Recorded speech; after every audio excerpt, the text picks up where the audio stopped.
WBOK 1230 AM New Orleans. Home of the Good Morning Show, 7 to 9 a.m. weekdays. This news report is brought to you by New Schools for New Orleans. I'm Bree Wood with 4 things you should know from BIN News. The pilots of Allegiant Air are voting in favor of a strike. The Teamsters Union, which represents 1,300 Allegiant Airlines pilots, says members have voted to approve a strike if a new agreement isn't reached. Veteran CNN anchor Chris Wallace is planning to leave CNN. Wallace, who has been with the network 3 years, told the Daily Beast Monday he'd plan to find a new home on an independent platform like a streaming or podcast service. A jury says Richard Allen is guilty of the murders of 2 middle school girls in Indiana. Allen pleaded not guilty to the 2017 killings of 13-year-old Abby Williams and 14-year-old Libby German. The verdict was announced in Delphi, Indiana, which is about 80 miles northwest of Indianapolis. And Harriet Tubman has been posthumously commissioned as a 1-star brigadier general in the Maryland National Guard, announced by Governor Wes Moore on Veterans Day. Tubman is renowned for leading slaves to freedom via the Underground Railroad. Get BIN News on demand 24/7 at BINnews.com. New Schools for New Orleans, along with Allstate Sugar Bowl and Entergy New Orleans, would like to send a huge congratulations to our class of 2024 New Orleans Excellence in Teaching Award honorees. This year, we had 90 Teachers of the Year from each public school in New Orleans. Each of them was recognized at our annual gala, where we had over 350 attendees. We're excited to also share that each honoree is receiving a $1,000 classroom grant. Thank you for everything you do, teachers. Good morning, wake up. The Good Morning Show. Good morning. On WBOK 1230 AM.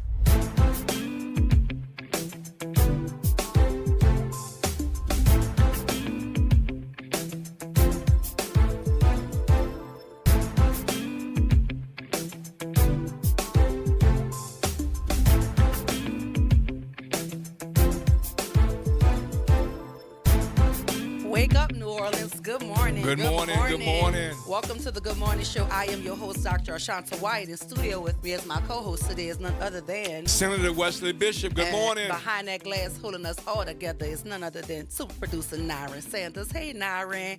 Good morning, y'all. Good morning. So listen, we have a wonderful show lined up for you today. You know, as always, our Black Media segment is today. We're going to talk to CeCe Campbell Rock at the 7:20 hour.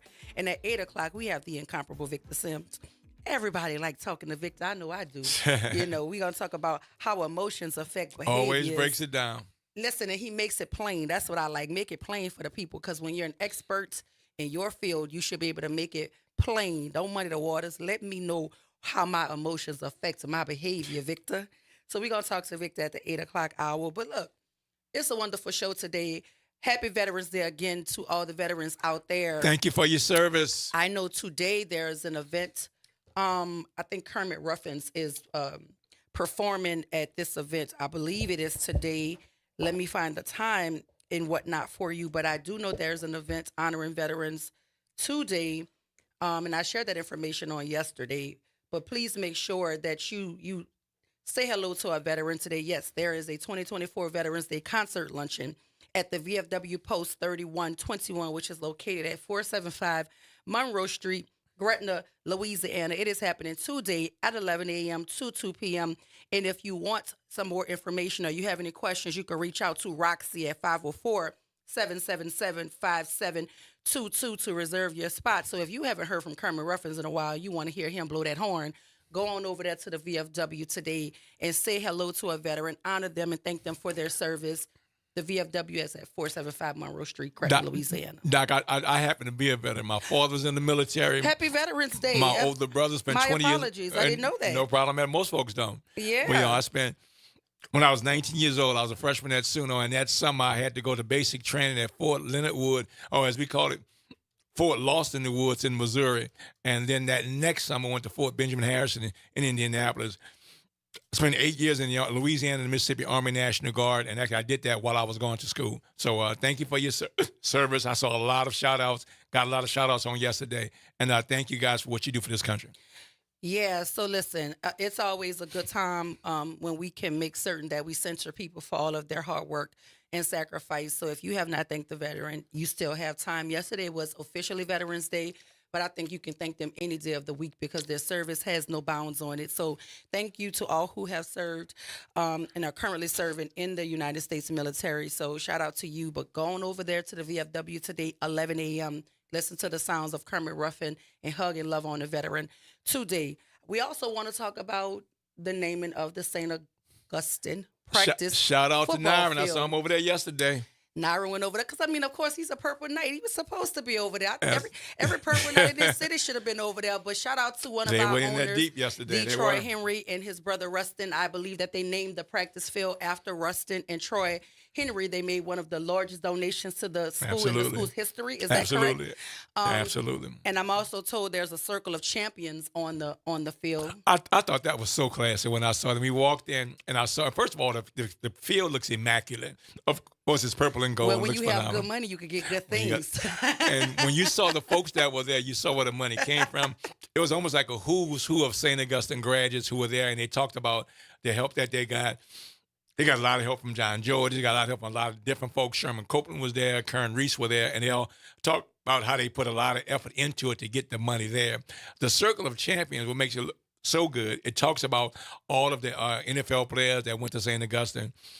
Whether or not that was Tyrone Matthews, Leroy Horde, Leonard Fournette, I mean, a bunch of those folks. But not just that, all of the folks who had actually been either coaches on the college level, the pro level, and who had given a great deal of money. So it was good to see so many black men in one place at one time for a synchronized effort. That really helped their school. So it was phenomenal. So shout out to all the St. Aug Purple Knights who are listening under the sound of my voice right now. Listen, you know it's a good day when I'm honoring St. Aug for something because you know I'm Give it the up, Doc. other- Give it I'm up, the- Doc. Yeah, listen, you got to give credit where credit is due. And there's one thing that I love about that school is the rich alumni. Like they don't play about supporting their school because you can love on your school all you want. If you're not giving any resources or any dollars to help make certain that the school is viable and things are efficient for the children, then what are you really doing? And so shout out to Troy and his brother Rustin for making that contribution, and also shout out to St. Aug for honoring their contribution by putting their names on a practice field. So, and shout out to the president of St. Aug as well, Austin. I think he's doing some wonderful work over there. So, look, shout out to the Purple Knights. I'm gonna let them have it this morning. We're not gonna talk anything about the university right now. We're gonna just honor St. Aug for all of the philanthropic work that is happening over there. So, it's a wonderful thing. Circle of Champions. Well, you know, I got a special. I'm of course I'm a 35 graduate, but I got a special place in my heart for St. Augustine. My nephew graduated from St. Augustine 2 years ago. I don't know about a special place in my heart, so I'm gonna let you have that But let one. me tell you. I'm gonna tell you why. I'm gonna tell you why. When he was a freshman at St. Augustine, after his first semester, he came home and he had straight A's, and they told him that he was the top of his class. I said, Landon, in 3 years, I want to be at your graduation, watching you give your graduation speech.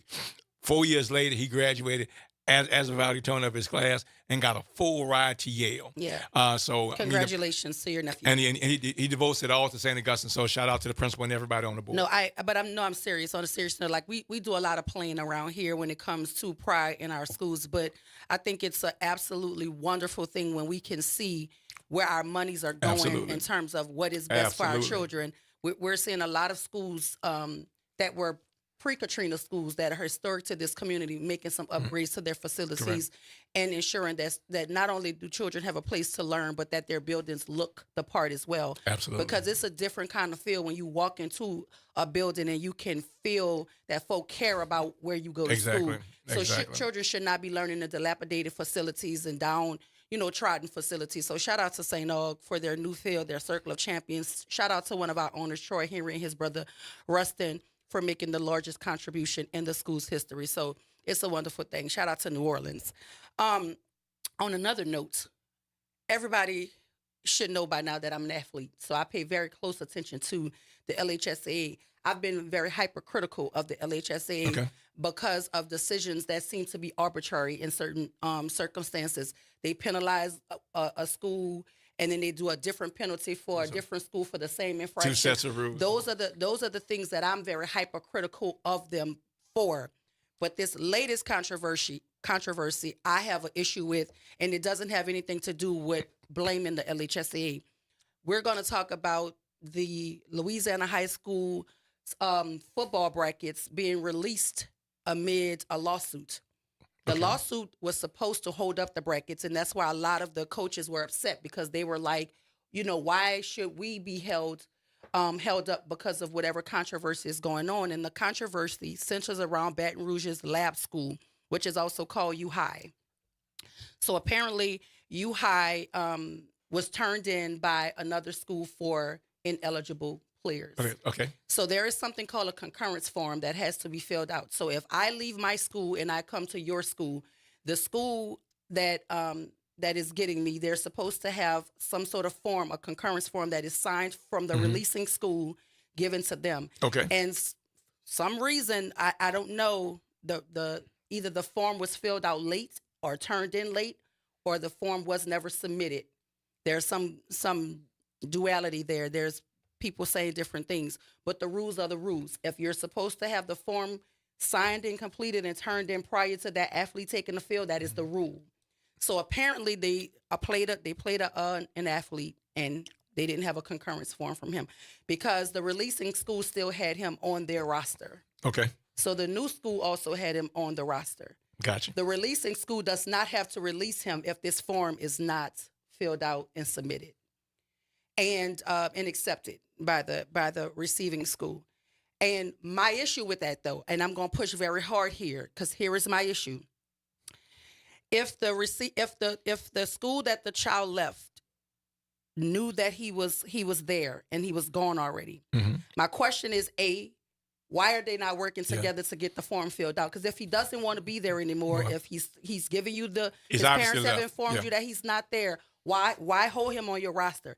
And then for the receiving school, it is your duty to make certain that if you received him, you make sure the forms are filled out. These high schools are playing these games where they sit on information and they wait to see how well you're going to do in the playoffs or headed to the playoffs. And then they'll say, let me inform the LHSAA. There's a problem there. I don't understand how the LHSAA could allow a child to be on two rosters, because if you see that he's on two rosters, I just feel like the adults are the issue and kids are being penalized, and that's where I have an issue. There's already somebody calling. Maybe Reverend Wallace wants to talk about this LHSAA stuff that's going on. I know he wants to talk about MLK, and I'm absolutely going to talk about MLK every single day up until we get a resolution. But I have a real issue when adults do things that harm children, because I've seen this happen at Landry. I've watched it happen. Belle Chase High School did the same exact thing, but Belle Chase and Landry were not penalized the same. That was my problem. And I pushed very hard on the LHSAA about that. Because if we know that a child has left for school, if I'm the principal, I'm releasing a child, I'm signing a form. If I'm the AD, I'm releasing a child, I'm signing a form. I'm not doing that. I'm not going to hold the child up. I'm not going to hold up a whole nother school with a whole nother set of athletes. Doctor, make a decision. Make sure I understand this correctly. So you're telling me that, let's just use local schools just to make it plain. Let's use Carr and St. Aug. Carr and St. Aug. Yes. Well, if a kid that's at Carr leaves Carr and notify Carr that they're leaving, coach, principal, everybody knows he's leaving Carr. Transfer to St. Augustine. St. Augustine knows the kid used to play for Carr. Yes. So all of the adults in the room know what's going on. Absolutely. So does the LHSAA, yes. So why would then, and my concern would be that the kid would end up being penalized. Well, that's what's happening. Not only that kid, but the entire team, because then you forfeit games. That's not Every fair. game that the ineligible child touched the played field, he's out. then becomes ineligible, which is why the brackets were affected. Because if you play for U High, if you were on U High's team and U High, you lost to U High, but that game is now deemed ineligible, That's then deemed that a win win for you. transfers to you. So now you have to figure out all of the schools that were impacted. How does it affect their record? How does it affect the playoff picture? But they released the brackets anyway amid the lawsuit. So there's a whole lot of moving parts. But my issue will always be, we cannot as adults play these political games and harm children. Because if you knew that the child was over there ineligible, you knew before he played his first game. You knew when he played his second game. You knew when he played his third game, but you waited until they were playoff bound to say, let me so inform if they never the made the LHSAA. playoffs, it wouldn't be an issue You wouldn't then. have said anything. Yeah. They do it all the time. Yes. That's where I have an issue. There should be a window of time to make a complaint. And once that window goes, then there goes your complaint. Because you should not sit by and wait until it's convenient to say, he's ineligible, because the other kids on that team are now being penalized. There are children who are waiting on scholarships. coaches are coming to see them, and then they might not even have any play or any action going on. Reverend Wallace, welcome to the Good Morning Show. Good morning. Well, praise the Lord. Good morning to Good morning, you and Doc. my brother Bishop, and Doctor. I want to tell you, Dr. White, you got the Shirley Chisholm in you. I mean, you just really have Dr. Till in you, and you don't know how much of a voice you is in this wilderness of New Orleans, bringing hope and inspiration to people and encouragement to people. So, young ladies, stay humble, stay poised. There's some good things ahead for you. And nobody can stop you or block you for what God got. God got purpose for you. You're going to get there. I received that. I want to just commend Troy Hendry and his brother and Sherman Copeland, the Dean of Politics of Louisiana, and Sir John Judge and Miss Benson. I've seen that. We just thank God for them for investing in the future of education and stimulating that extracting that out of those kids to excel. St. Augustine is the best at it, and all the schools do good. We have a CAR. We have a lot of schools that do it, and I want to salute my veterans. You're veterans, Representative. You're a veteran. I want to salute you and all the men that have Thank you, sir. Way for us to have the liberty and freedom and appreciation. And I want you to know, I don't care who's in the White House, God's still on the throne. Absolutely. And Thank the you Bible so much. says, this too shall pass. You might have 7 years of drought, but there's prosperity. You just got to cut back on a lot. If you got a dozen eggs, you don't get nothing but 4 now from the chicken. You still can survive. Thank you. So you got to work out the best and have the resilience to endure. We are enduring people. We can make it. We will make it. Speak life over you. Speak blessings over you. You're not a loser. You're a winner. You're a victory. And Dr. White, I just praise God for you, young lady. Keep fighting the good fight. I'm a supporter of you. I'll be there. And we're going to fight for Martin Luther King School. And we're going to ask the same people that did that for a field to come out there and represent their school. Absolutely. God bless you. God keep us my prayer. Thank you so much. Thank you, Pastor. Listen, I'm definitely going to talk about the Martin Luther King School, but I want to stay here on the LHSA because I'm going to make it very clear for people who probably never coach. I coached inside the LHSA. When we create a roster, right?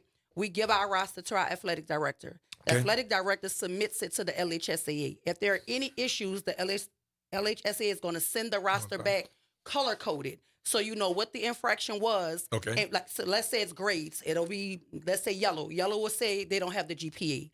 Red will say there's an issue here in terms of this student being the eligibility of this student. So there's no reason why there's adults at fault all around the board where you can't say if we were using CAR in St. Aug, if the child left CAR and CAR is still holding him on the roster, the LHSAA knows that. And if St. Aug put him on their roster and submitted it, they know that he's on 2 rosters. So why are we waiting until deep into the season where people's schedules are compromised, their wins and losses are compromised, other schools are compromised? Because if we played U-High and lost to U-High, and now U-High is in litigation, but that loss could actually put us in the playoffs, then I'm angry about that. Because if they broke the rules, they need to remove themselves, and then that's my spot. So I can understand why coaches are in an uproar. It also brings us back to elitism, right?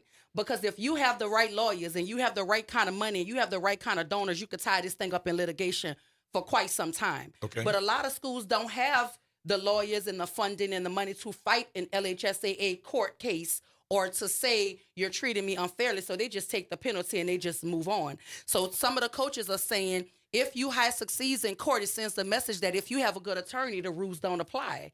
That's real life. That's real life. But if the rules are the rules, if it's black and it's white, there's no area for gray. So don't tell me that the rule says the form has to be completed and turned in by a certain time. If the form was not completed and turned in, there, what is the argument here?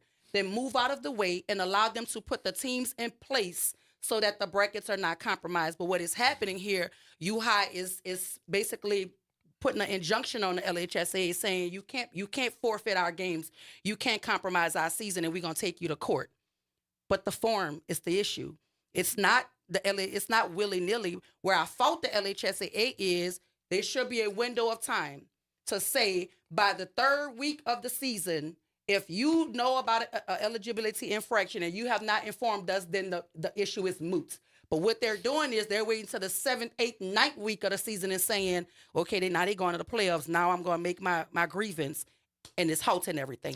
That's the problem. I know we're going to a break. I got a question for you after the break. Okay. About the scenario that you just painted. Well, absolutely. Absolutely. So look, if you want to talk to us about all things LHSAA, or if you want to talk about the MLK closing, this is the time to do it. We're going to talk about it today. But up next, we're going to talk to CC Campbell Rock in our Black Media segment at the 7:20 hour. This is WBOK 1230 AM. What New Orleans is talking about. All day long.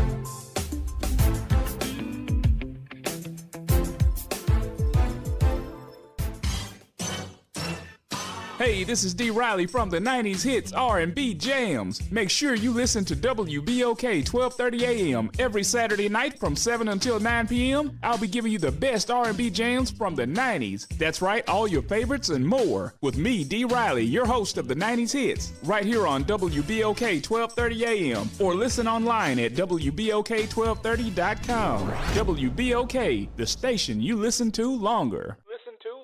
NOLA Public Schools' main round enrollment for kindergarten through 12th grade is now open. With 73 schools available through the NOLA Public Schools Common Application Process, or NCAP, finding the right school fit for your family is easier than ever. List up to 12 choices to maximize your chances and apply by January 24th. We're all in, and we hope you are too. Apply today at enrollnolaps.com. That's enrollnolaps.com. Hi, it's Dr. Shepard with Honeydew Products, here with your Medical Minute. In today's Medical Minute, we will discuss the unregulated hair extension industry. Aside from being a pretty and durable means to wear hair, both synthetic and human hair extensions and wigs contain extremely harmful chemicals. In an InStyle article entitled, "The Human Hair in Your Wig May Have Been Pulled from Shower Drains, and That's Not Even the Worst Part," Eldon Wicker notes that human hair wigs and extensions have misleading origins. Even when labeled Brazilian or Remy, the hair often comes from India and China and incorporates found or fallen hair. This hair is then treated with a mysterious chemical acid rinse and coated with silicone. Not all of the chemicals used in this hair production can be identified, nor do they have to be reported. Synthetic hair has been found to contain polyethylene terephthalate, polypropylene, and polyvinyl chloride. These are plastics linked to a range of health issues, including skin and scalp irritation, respiratory problems, and even cancer. PVC can increase the risk of developing liver, brain, lung, and testicular cancers, as well as lymphoma and leukemia. It can impact the nervous system and disrupt the endocrine system, causing reproductive issues. When heated, the fumes can cause asthma and respiratory symptoms. Synthetic hair also includes acrylonitrile, which the EPA has labeled a probable carcinogen, vinyl chloride, which the National Cancer Institute links to various cancers, heavy metals such as cadmium and lead, which leach over time and is associated with biological risks such as kidney, liver, lung, reproductive system, and nervous system disorders. It has also been associated with skin irritations, asthma, cardiovascular disease, and brain disorders. Synthetic hair also includes flame retardants, which can have adverse health effects including cancer and reproductive organ toxicity. It includes volatile organic compounds, pesticides, nitrates, paraphenylene diamine, and parabens. To not be affected by these harmful chemicals and toxins, use natural alternatives. You can use plant-based hair extensions. You can also style and grow your natural hair. For more information about healthy hair and healthy hair products, give me a call at 504-858-46 96. This has been your Medical Minute with Honeydew Products on WBOK. The New Orleans Jazz and Heritage Foundation is the nonprofit organization that owns the New Orleans Jazz and Heritage Festival presented by Shell. With the funds generated from Jazz Fest, the foundation invests in Louisiana companies through economic development, cultural enrichment, and free educational programs. To learn more about what the New Orleans Jazz and Heritage Foundation does, please visit www.jazzandheritage.org. Tune in every Wednesday at 12 noon to What's Growing New Orleans, hosted by Angel Vanderpool. What's Growing New Orleans is a weekly conversation about developing and growing Black businesses throughout the region. Brought to you by the New Orleans Regional Black Chamber of Commerce. Making a difference in the community. WBOK 1230 AM. Good morning, wake up. The Good Morning Show. Good morning. On WBOK 1230 AM.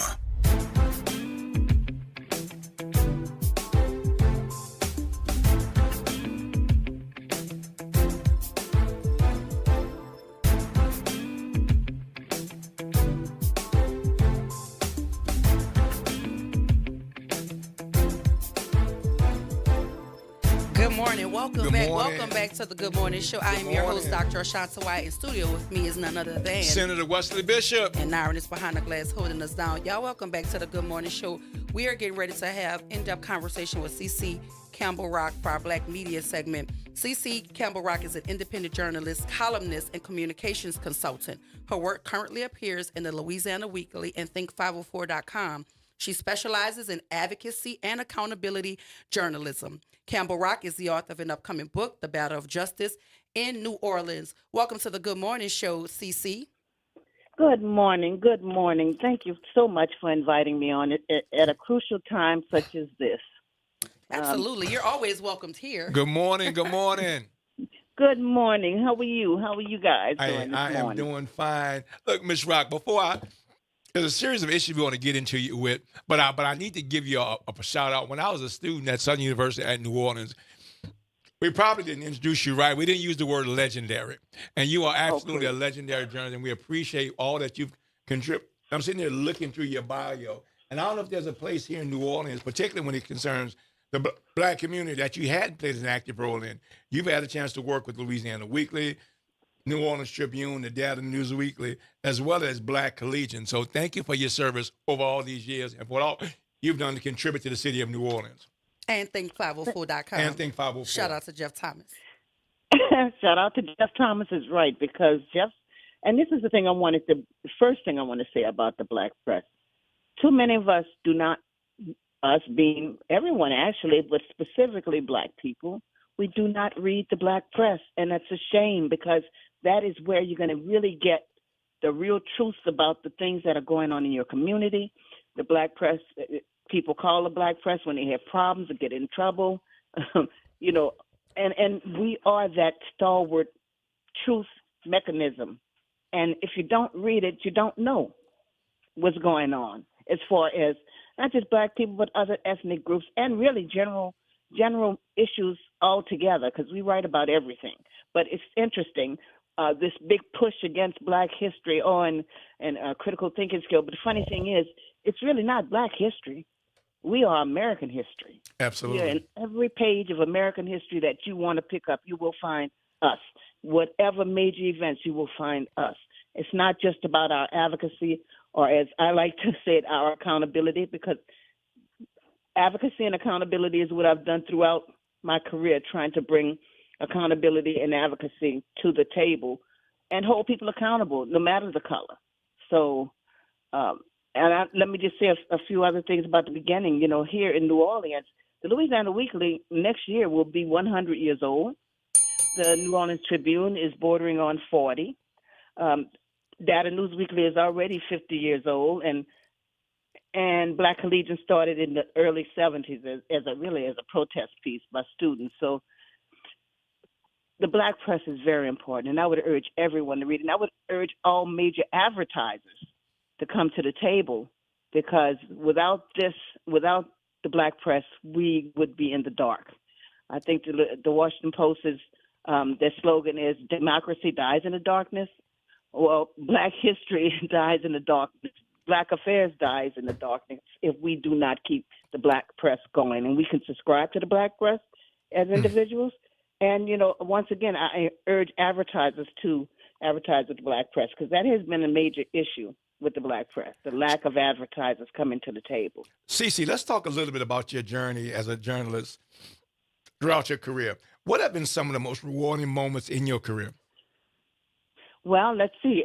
And they keep continuing. I think the most rewarding, one of the most rewarding incidences in my career is when I won a New Orleans Press Club award. And it was interesting because I would urge everyone to try to get this newspaper, but I was at the New Orleans Tribune as its managing editor, and I wrote a piece called 275 Years of Louisiana Black History Makers. And it's a very long piece, but it was wonderful. And I believe a lot of the work that I did with Beverly McKenna at the time can be found in her Museum of Color. So that was very rewarding to do that work. We did another piece called about who we are, and basically we dug up a lot of photographs from the early 19th century by these famous photographers that none of us knew, like Badu, and we found those at the Xavier Archives, and we were I was very impressed for doing that work, because who knew how powerful the images were? I mean, going all the way back. It was a beautiful thing. And then most recently, I wrote about the 1972 incident where 2 students got killed on Southern University Baton Rouge's campus for a protest movement that started there only because they wanted better facilities, better teachers. And so those was that the Brown Smith guys? Smith Brown Memorial?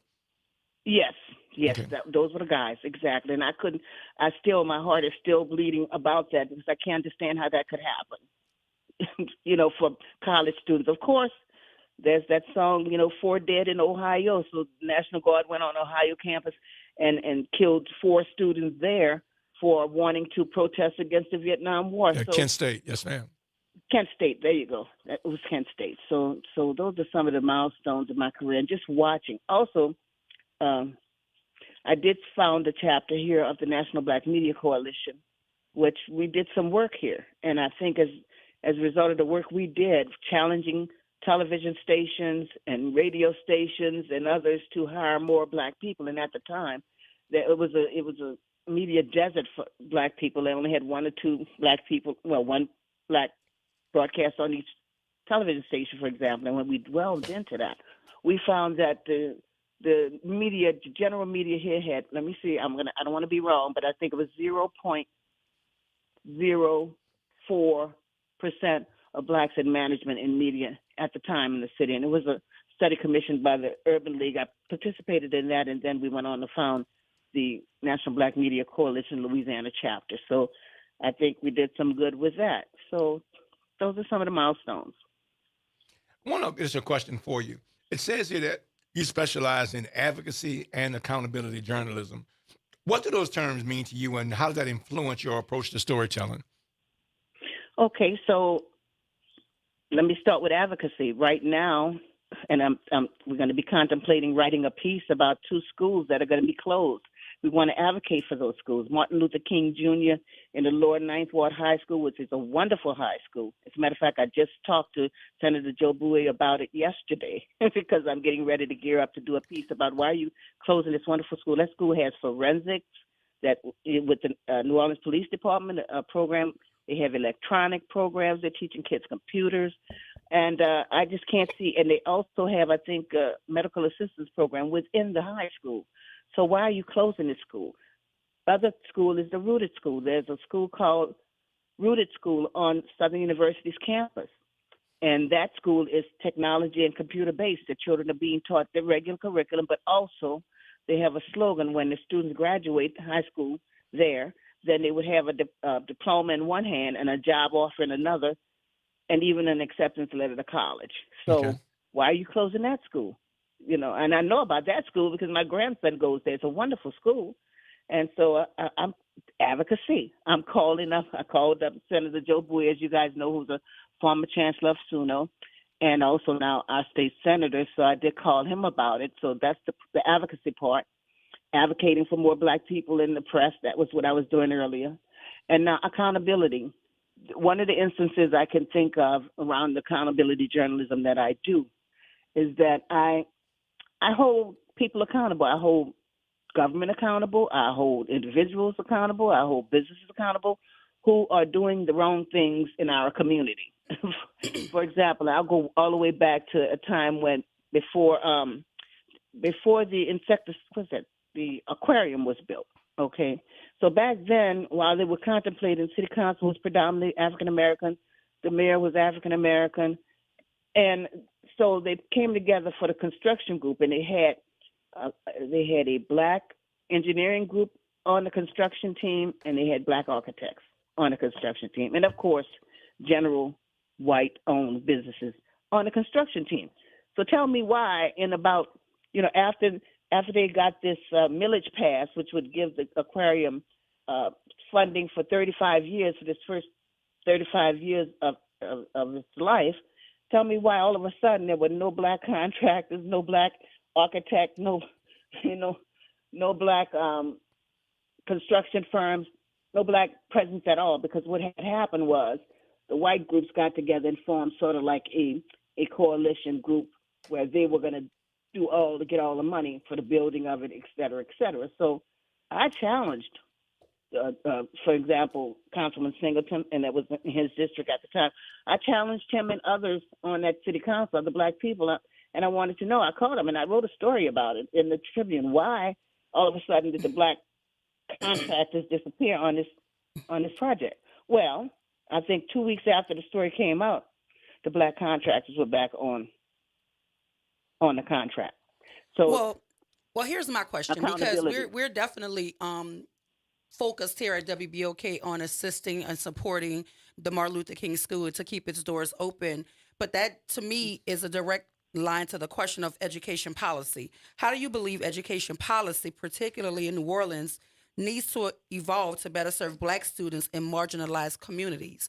Because I believe if we had policy that can govern us uniformly, that the closure of these schools wouldn't just happen so arbitrarily. Well, I'm pausing because you brought up another milestone in my career. I've been advocating for, as a matter of fact, as far as my journalism is concerned, I was advocating in print, I was advocating on radio, and anyone else who would hear me. I formed a coalition, and that was Parents for Educational Justice, because I had my two kids in school at the time, and they're grown now. But when the high-stakes testing came in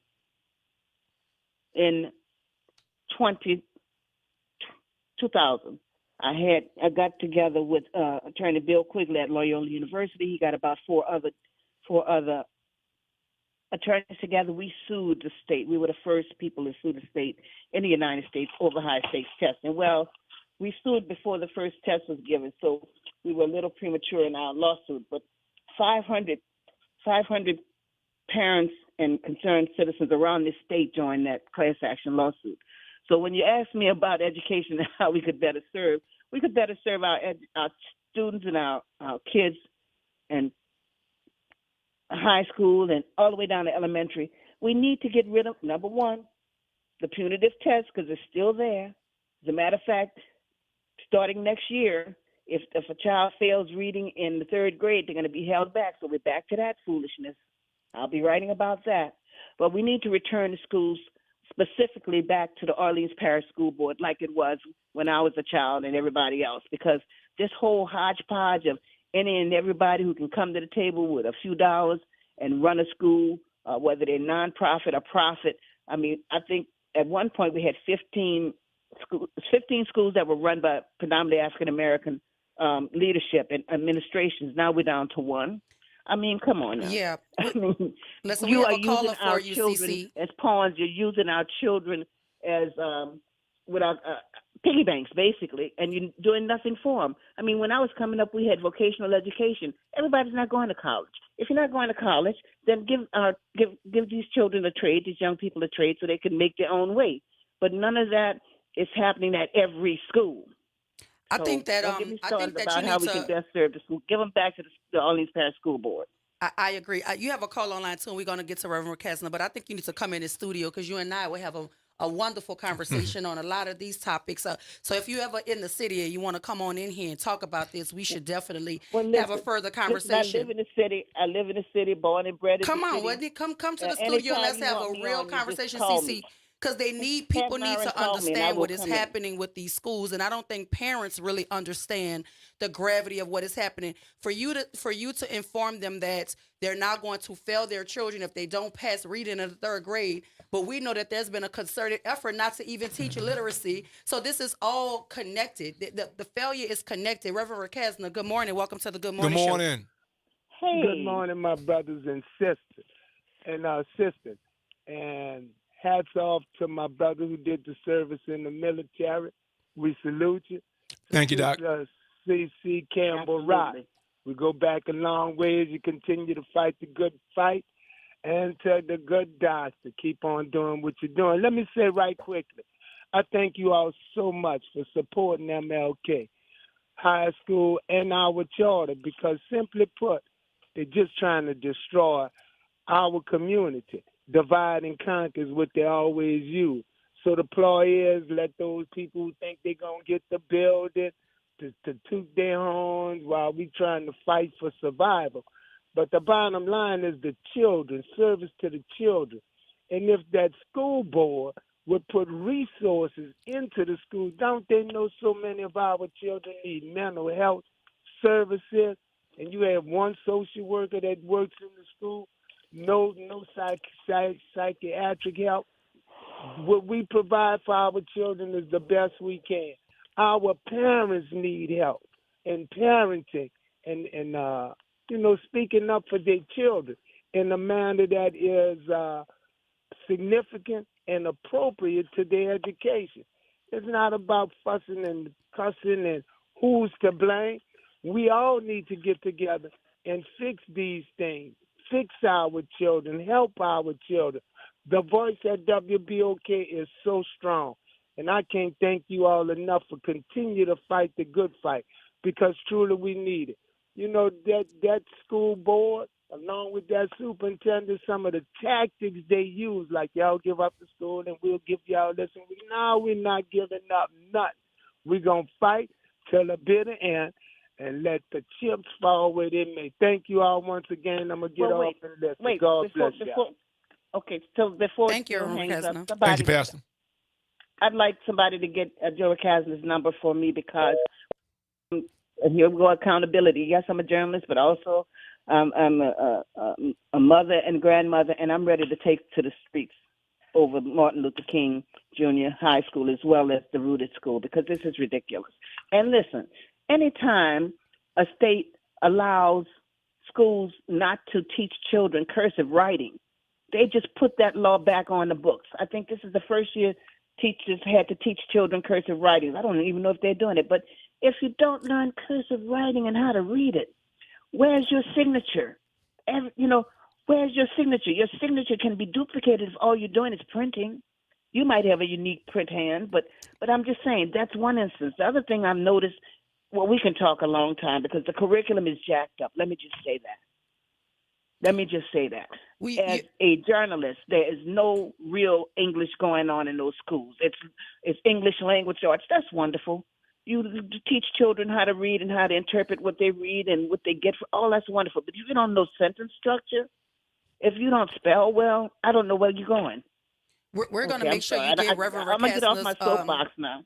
We're going to make sure you get his number, but we have a call on line 3 before we go to break. You have the phone lines lit up, CC. So, Reverend Calhoun, welcome to the Good Morning Show. Good morning, Reverend. Oh, Reverend. I was just with Reverend Calhoun down talking about MLK and having a international women's group in. We were just together down there advocating for the school. We say good morning to everyone. A couple quick things. The community has come together on Thursday, the 14th, and we're going to have a community meeting at MLK in the auditorium to discuss these issues. There's a meeting in the lower 9 tonight to talk about one of the industrialization pieces that they're doing here in terms of bringing a grain elevator, a grain terminal into the lower 9th Ward at the Alebo Street Wharf. That meeting is tonight, at 5 o'clock at the Pete Sanchez Center.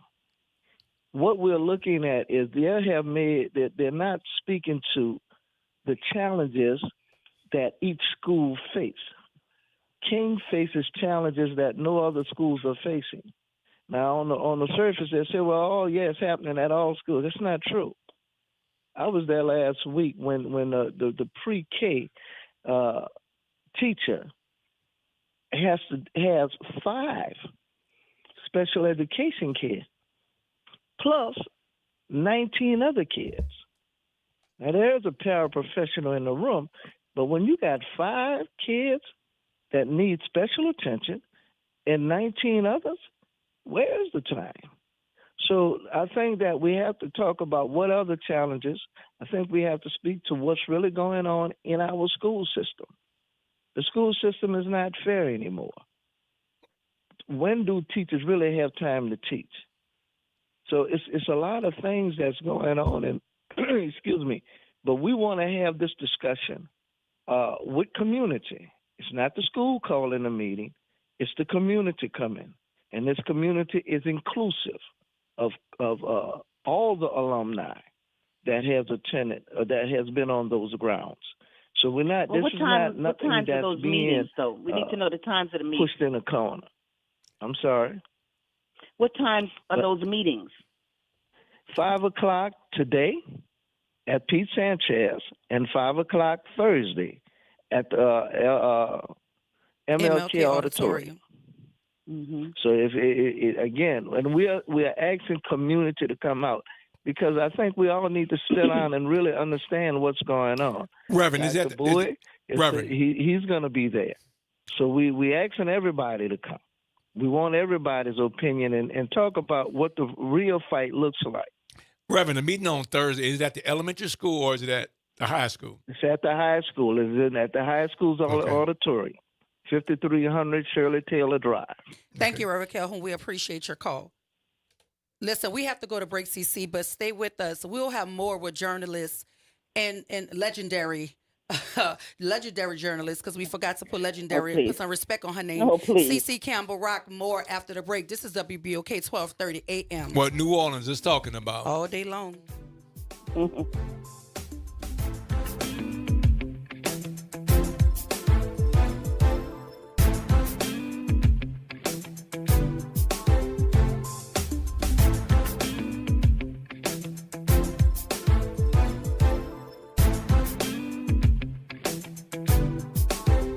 Sometimes I struggle to get to sleep. My body stopped for the day, but my mind is still running. So I take ZzzQuil. ZzzQuil, the world's #1 sleep aid brand, has a range of non-habit-forming products to fit you and your family's needs. Invest in a great night's sleep for the best you tomorrow. I'm awake and ready to take on anything. Better days start with ZzzQuil nights. Explore our products at ZzzQuil.com. Use as directed. Keep out of reach of children. Tune in to The Monitor's Mic, where we talk about oversight, policing, and you.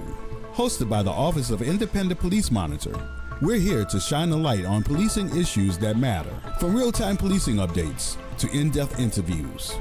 Every Friday at noon on WBOK. Are you ready to make a difference in your community? Join me, Randy Chambliss, and my co-hosts Dion Dana and Barry Mallory on Helping the Village Radio Show, where we raise awareness, advocate for real solutions, and coordinate supportive services to prevent and reduce homelessness. We're connecting the dots to build stronger, thriving communities. Tune in every first and third Saturday at 2 p.m. as we collaborate with local leaders, real estate investors, and nonprofits, working together to provide hope and opportunity for those in need. Helping the Village Radio Show, empowering change one community at a time. Greetings, WBOK family. This is Jason Clark, host of United Way and You. Be sure to tune in next Thursday at 12 p.m. when we'll be speaking with Melanie Richardson, co-founder and executive director of Training Grounds, a United Way funded partner. The topic will be the We Play, We Connect Family Resource Hub. Please tune in if you're able. Until then, we only have one life to live, so live united. Visit DePaul's new Algiers Health Center at 2801 General de Gaulle Drive to receive primary and preventive care for both adults and children. Services also include behavioral health, imaging, and on-site pharmacy, vision, Medicaid enrollment assistance, and more. For appointments, visit DePaulCommunityHealthCenters.org or call 504-207-3060. Tune in this Friday, November 15th at 8 a.m. to hear Liberty Bank and Trust discuss customized banking solutions. Power your dream and fuel community growth. Tune in this Friday, November 15th at 8 a.m. on The Good Morning Show. Hello, I'm Gary Clark. Please tune in to Dr. Clark 101, The Living Classroom, which is broadcasted weekly every Wednesday at 12:30 p.m. on WBOK 12:30 a.m. on your dial. And as always, it's been a pleasure. Good morning, Wake Up. The Good Morning Show. Good morning. On WBOK 12:30 a.m.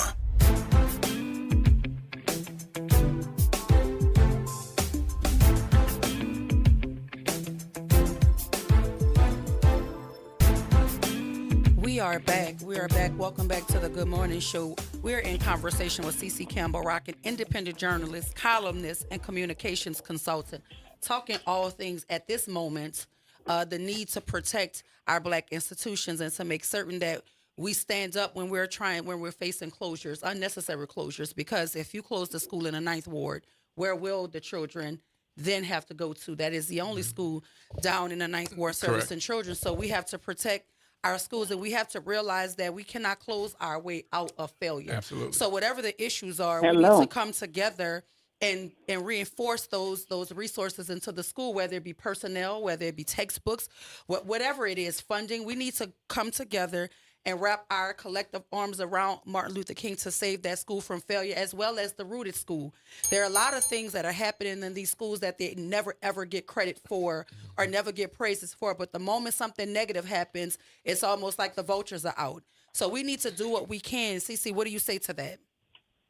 I said absolutely we all need to come together once again to save our schools, because why should we have to be bused? That was another thing the State Board of Elementary and Secondary Education did. When they decentralized our Orleans Parish school system, our children began to be bused here and there and everywhere. There were school closures, and Oritha Castle Haley, which is up the street from where I stay now, is now a senior citizen living home. They're selling the schools. They're doing all kinds of things, and it's about profiting off of our children, and it's got to stop.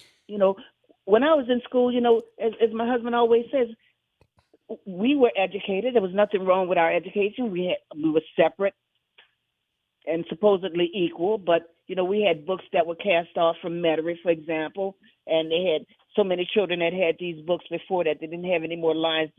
The books used to have a line in the front where you put your name in it. But we still learned nonetheless. We had great teachers nonetheless. And so all of this fallacy about, Orleans Parish School District was so horrible, the state had to take over. Well, the state hasn't done nothing in terms of taking over except ruin our Orleans Parish school system. Absolutely. Now, I wanted to just track back quickly on one of the callers talked about, and I think it was Rakazma talked about mental health. Well, Avis Williams, the school superintendent, when she came in, she said something very important, and I thought was going to be wonderful, and I don't know to what degree it's been done, but she was supposed to institute a trauma-informed system in these schools, and maybe she did for the one or two schools, the Orleans Parish School Board only has one school, huh? I don't know. It's just crazy. But our children are not piggy banks. They are human beings. They need to be prepared for their futures. So, yes, we all need to come together. I will be at that meeting. Let me put something else on your radar, CeCe, that I'm not sure that that people are paying attention to. I'm an educator. This is what I do. I'm qualified to have this conversation. What I'm afraid of, and what I know, because I know the trick of the enemy. They've been feeding us this nonsense about a miscalculation of per pupil funding. There is no way on God's green earth you could miscalculate upwards of $36 million, because that's the amount that they're saying. They started saying $20 million, and then it went upwards as high as $36 million, which is between $600 to almost $1,000 per child in per pupil funding. They miscalculated it. That is what they're saying as of October 23rd. That is what the article said. So when we're talking about the closure of schools, our fights, Dr. Bowie's fight, has always been about, well, return them to local governance. Instead of closing them, give the Orleans Parish School Board an opportunity to directly run them. What the opponents are going to say is, how can we entrust them to direct more schools when they can't even properly calculate per pupil funding? That's going to be the argument now, because they do run a school, CC. They're currently running Leah Chase. That is the only direct run school in the city of New Orleans.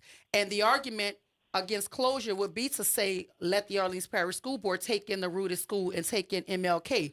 But the pushback is going to be, how can you run schools? We can't trust you to be fiscal stewards of our money. So how do you miscalculate $20 million or upwards of $36 million in per pupil funding? How is that a miscalculation? I think all of this is by design. I think they want our school system to seem like it's incompetent so that you can take away the argument of directly running it.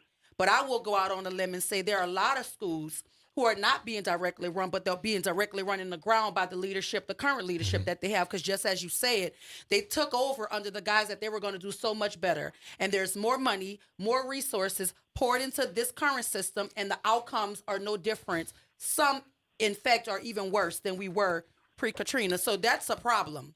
And we have to start identifying the problem, identifying the players of the problem, and removing them out of our system. Because this is not by happenstance. This is by design. They're running these schools in the ground on purpose so that they can have a reason to take them over. And now with the president-elect talking about closing the Department of Education, we're going to be in even more trouble than we already are.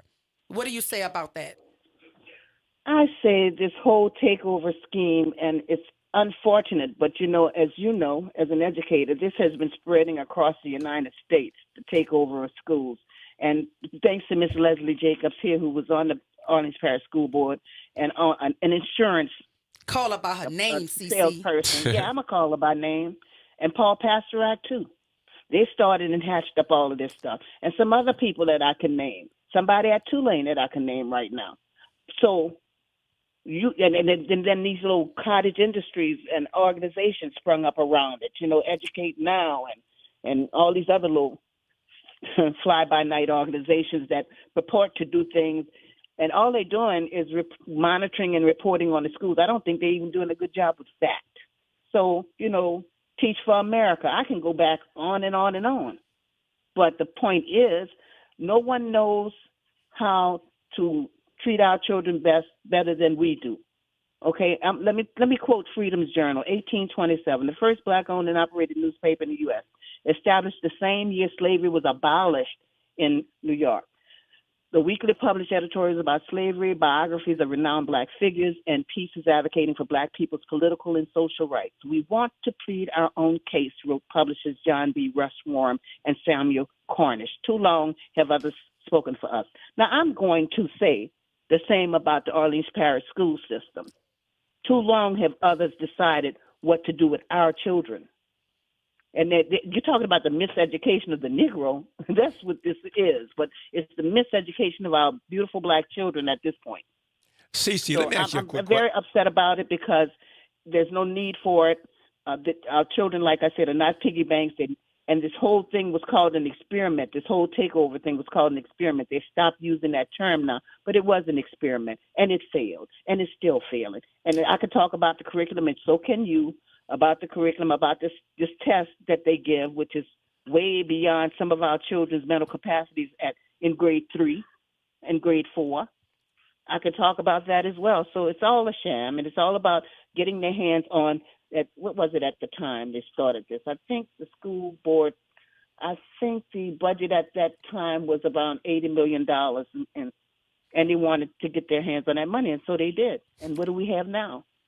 Cece, let me ask you a question. I want to make sure you get the opportunity. Don't stop me with the education, because yeah. Yeah. Well, let's try and wrap this up just real quick. You're the author of an upcoming book, The Battle for Justice in New Orleans. Can you tell us quickly what that book is all about? What can we expect to see in your book? Well, that book is about the fight that the community, national and local lawyers came together to get the first black person on the Louisiana State Supreme Court in 270 years. It took 270 years before Judge Rivas Ortiz became the first African American on Louisiana Supreme Court. And right now, there's only one African American. That's Piper Griffin, Judge Piper. We just elected the second one, John Michael Guthrie in Baton Rouge. Thank goodness. That's wonderful because, and then, of course, we're expanding the congressional district as well, the gerrymandering, all of that. So I'm just saying the book is about the Chisholm case. And Ron Chisholm, who's still alive and well, who has he has a center that deals with anti-racism techniques. It's down in the TEP Center. And so, Ron Chisholm was the main plaintiff, but other civil rights people, Barbara Major, I can go down the line, Mark Muriel, the attorneys, Alana Odoms, who's now over the over the ACLU. So it's about that struggle, and then we got Chief Justice Bernette Johnson, who Coin just named their library after. She came aboard, and she became the first Black woman Chief Justice and first Black Chief Justice of Louisiana Supreme Court, and so that's the story. And guess what? The consent decree that created all of that, and it's a long story, but the consent decree that created all of that is still under fire by our now governor, Landry, who wants to get rid of the consent decree because it's been used as a precedent to put Black and brown people on other benches. So, the Luther continues, the struggle continues. Thank you so much, CC. We want to, listen, you have an open door. I wish you come in studio and talk to us because we can have a whole conversation about our schools and about what we need to do as community leaders to make certain that our children have access to quality education. So thank you for your service. Thank you for being here with us this morning. Well, call me anytime. Naren has my number. Jeff has my number. I'm more than willing, and I would say that we should have people such as Reverend Calhoun and others down in the lower 9 to come to the table as well, because I'm ready. Thank you so much. Thank you. Appreciate you. Thank you, guys. Thank you. Listen, we want to make certain that we do everything that we can to save Martin Luther King School. So the meeting is this Thursday, 5 p.m. in the high school auditorium. So be there. After the break, we're going to talk to Victor Sims about how emotions affect our behaviors. So stay with us after the break. This is WBOK 1230 a.m. What New Orleans is talking about. All day long.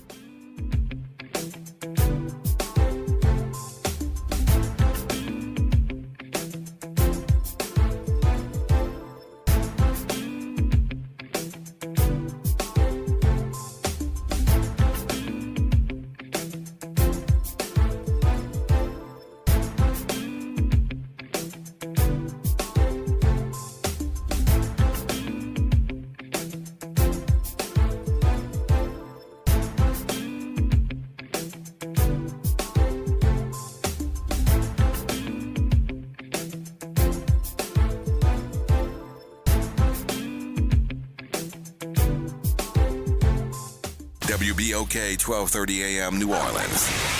Home of the Good Morning Show, 7 to 9 a.m. weekdays. This news report is brought to you by New Schools for New Orleans. I'm Bree Wood with 4 things you should know from BIN News. President-elect Trump is reportedly expected to name Florida Senator Marco Rubio as Secretary of State. Rubio was elected to the Senate in 2010. Rubio ran against Trump in the 2016 presidential primaries. The machinist strike is over at Boeing, and now employees are bracing for layoff notices. Boeing plans to cut 10% of its workforce, which would be around 17,000 workers. Layoff notices could go out this week. A memorial service is planned today at Oak Lawn Cemetery for the disinterred victims of the 1921 Tulsa Race Massacre in Oklahoma. The service will include grave markers for each victim and the installation of a race massacre memorial. And tonight at the Chase Center, Klay Thomas returns to the Bay Area as the Golden State Warriors host the Dallas Mavericks. The Warriors will honor him with Captain Klay hats for attendees and a video tribute. Get BIN News on demand 24/7 at BINnews.com. New Schools for New Orleans, along with All-State Sugar Bowl and Entergy New Orleans, would like to send a huge congratulations to our class of 2024 New Orleans Excellence in Teaching Award honorees. This year, we had 90 Teachers of the Year from each public school in New Orleans. Each of them was recognized at our annual gala, where we had over 350 attendees. We're excited to also share that each honoree is receiving a $1,000 classroom grant. Thank you for everything you do, teachers. It's Off the Top with Norman Robinson on WBOK 1230 AM. There's a tremendous amount of head scratching in the wake of Donald Trump's victory in the presidential election. There are many theories being tossed about, but for this editorial, I shall confine my astonishment at how President-elect Trump managed to do it. President-elect Trump has criminal convictions. He has a pending trial for attempting to overthrow the 2020 election of President Joe Biden. He has crude and hateful racial baggage, yet he managed to double the number of black votes that he received this election as compared to what he garnered in 2016. This time, Trump won 20% of the black vote. Though the Democratic Party still enjoys the overwhelming majority of the African American vote, it's no secret that the Democrats have been losing some black support over the past several years. According to a Gallup poll in 2023, the percentage of black adults in the United States who identify as Democrats decreased from 77% in 2020 to 66%. That Mr. Trump should pick up more points among demographics like black voters is absolutely stunning, raking in the highest level of African American votes for any Republican since George W. Bush in 2000. How did Trump pull it off? Well, some political analysts opine that today's black voters, especially the young, see things differently than previous generations. The civil rights movement is the legacy that attached African Americans to the Democratic Party. Political scientist Adolphus Belk at Winthrop University in South Carolina told the Al Jazeera News Service that, quote, a certain generation of black voters don't have the direct experience with the civil rights movement or the knowledge of those things because that's not memory to them. It's history. Moreover, he says, black voters were seemingly frustrated that they are receiving little from the Democratic Party in return for what they feel is long-term steadfast support, end quote. A close friend who is a Trump supporter responded this way when I asked why he, a black man, would throw his vote to Trump, telling me, quote, for me, it's more about policies than personality. He goes on to say specifically with the issues of border security, illegal immigration, the economy, energy policy, taxes, crime, peace through strength, and what I consider to be the general degradation of morality and religious freedom in this country, end quote. So, the immediate question is, what will Trump actually do to address those concerns? The long-term question is, what can the Democratic Party do to stem the tide of black voter disenchantment? This is Norman Robinson, Off the Top. Good morning, Wake Up. The Good Morning Show. Good morning. On WBOK 1230 AM.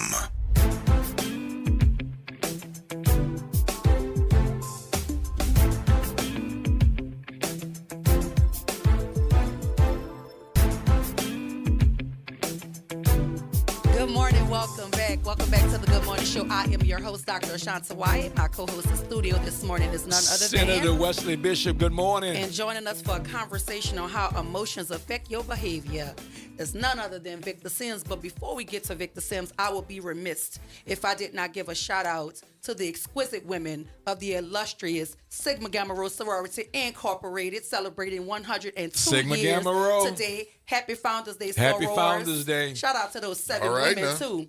The 7 women over there at Butler University that founded this great institution of ours. So shout out to Sigma Gamma Rho, 102 years of greater service. Congratulations. Greater progress. So look, Victor, You know, like when you come, because we get to, I feel like I get free, I get some free mental health services and social work services, and I could have some introspection about myself, because I know my emotions affect my behavior. But every day, every single day. But listen, I like trouble, though, the good kind. You know, people think I'm like I'm just starting. No, I don't start none. Don't start no stuff, won't be no stuff. But if you mess with my children, yes, I'm going to be highly emotional, and I'm going to be justifiably angry. So is that why my emotions are affected? Yes, it is. You see, there's another element that Break it down, Doc. There's another element that comes before the emotions, and that's your thoughts. Come on. You know, thoughts drive emotions. Emotions drive behaviors. Behaviors give us consequences. So the issue is, where are your emotions coming from? You know, what's generating them? Because emotions are something we should, and this is the thing, never make a major decision on. Never. Emotions always change. So if I make a major decision on a particular situation based upon an emotional surge, when that emotion changes, now I'm stuck with the consequences of those behaviors. So prior to making a decision, if I'm doing it because I'm emotional, I'm angry, I'm frustrated, I'm irritated, I'm upset, my recommendation is slow down. Slow yourself down. Focus on what are you thinking? What is the situation that's generated? Because a lot of times the reality is I'm not going to get something I want, something I think is appropriate, something I think is right. I'm not going to get that. And if I use my emotion, my frustration, my disappointment, even my anger to drive my behavior, I usually have to make a big apology at the end, because that situation does not consider the consequences of the behavior I'm getting ready to engage in. So emotions drive behaviors. Thoughts drive emotions. What are you thinking? Where did you get it from? Where did that come from that you're beginning to have that emotional reaction to? And given that type of a concept, it takes a little longer, be honest with you, take a little longer, because responding to an emotion is something quick, fast, in a hurry. Anytime we want to react quickly, my comment to you is don't. Reacting quickly usually ends up in making a giant mistake that you're going to now have to clean up at the end. How many times have you said, oh, I thought you said something else. I thought you meant this. I was over. That means that your emotions was driving the ship. And the amazing thing is, once the consequences hit, the cloud of fog of emotion goes away, and now you see the reality of what actually transpired. So what about perception in that? Because I can say something, and then you can perceive what I said differently than how I intended for you to receive it. So where does perception fall in that? Well, actually, you're talking about interpretation. The interpretation. Interpretation. Help me out. Yeah. Interpretation is what we all tend to do. Based upon the information and knowledge that we have, we hear something, then we will interpret it based upon our filtration system. Yes. Our filtration system is the history, things we've been through in life, things we've experienced, things we've seen, and how we view the world. Why do two people looking at an automobile accident will give you two entirely different directions about what they just saw? Because one of them don't have no insurance. Yeah, it could be too. If you had an accident and you were contemplating calling one of our wonderful, illustrious attorneys for accidents, and someone who had went to one of these individuals and came out feeling as though they didn't get treated right. Another individual went to one and is on a commercial. I made $500,000. And you want to find out, should you sue? Depending upon who you talk to, based on their experience, they're going to give you their opinion about what happened based upon their experience. Does that mean that's accurate for you at the time? Not necessarily. But that also happens with people, right? If folk don't know Dr. Wyatt firsthand, right? But they're talking to Victor Sims. Yes. And Victor Sims seems to like Dr. Wyatt a little bit. So, correct. So what he says to that person is going to vary, very differently than somebody who doesn't have who had a bad experience. Absolutely. Exactly. And so for me, I think that's what happens a lot in just human connections and human interactions. You need to get to know people Well, you for need to do your yourself. homework. Absolutely. Yeah, and you're good. I'm glad you put that way. You need I know to you get people to always know glad when I put yourself. something. Yes, that you're absolutely correct. I need to do my own homework. I need to do my own research, about it. I don't know if you remember because you're sort of a young lady. 25. Yes, So see, back in the day when I was a younger man, we used to go to parties. Mm-hmm. We used to play this game called telephone. A lot of people who hear me might know what I'm talking about. Telephone is a game you got at least 10 people together. One person will come up with a phrase, a statement, and whisper it into the other person's ear. They whisper, whisper, whisper. By the time it gets back to the originator, it is an entirely different statement because we interpret what we hear based upon the information knowledge that we have. So if I'm going by a thought that's driving an emotion, before I make an action, check it out. Find out if that fact that I'm working with is actually true or is it someone's opinion.